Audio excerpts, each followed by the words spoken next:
Како и многу нивни колеги од студентските клупи, размислувале откако ќе го завршат факултетот, среќата да ја побараат некаде во богатите европски држави.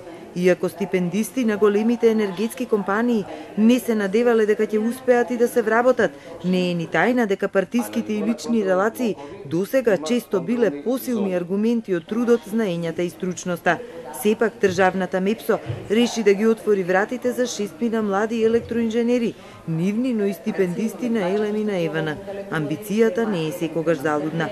Тамара Арминовска ќе му се приклучи на тимот на операторот на електропреносниот систем за управување со националниот и регионалниот пазар за баланс на енергија. Конкретно јас размислував да го продолжам моето образование и работа во странство, но вработувањето во МЕПСО ја промени таа одлука и се надевам дека ова ќе предизвика промена во размислувањата и на други студенти да останат во нашата држава и да ги реализираат своите цели.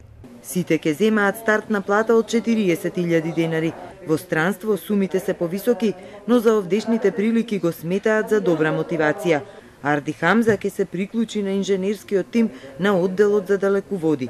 За него е предизвик професионалната кариера да ја продолжи во МЕПСО, иако не крие дека и тој некогаш посакувал да ја напушти земјава. МЕПСО е компанија каде најдобро може да ги видиме сето тоа што го имаме научено во теоријата во факултетот. Затоа што тука се најголемите работи и проекти што може ние како инженери да го видиме реално. Кога МЕПСО го распишале огласот за 15 електроинженери и 6 информатичари заради новите инвестиции планирани во трафостаници и далеководи, се пријавиле дури 240 кандидати. Комисијата решила да им даде шанса и на 6 млади стипендисти, во чие знаење компанијата вложувала. Добар дел од нив доаѓале тука и на пракса. Ние нив одлично ги познаваме.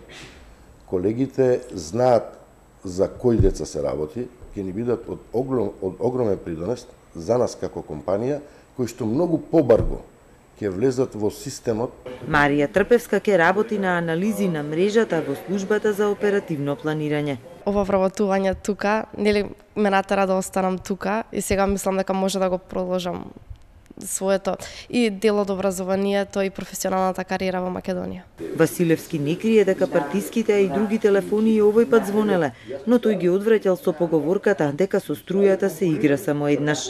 Илузија би била јас сега да коментирам од типот нема јавување и така натака. Но самиот податок дека е потребен квалитетен кадар, затоа што самиот за себе ќе влезе во некој ризик, ако не е квалитетен, јавува фактот дека се одолеваат самите јавувања од X фактори, како што ги викате вие. МЕПСО ќе ја продолжи програмата на стипендирање на млад кадар и во наредниот период.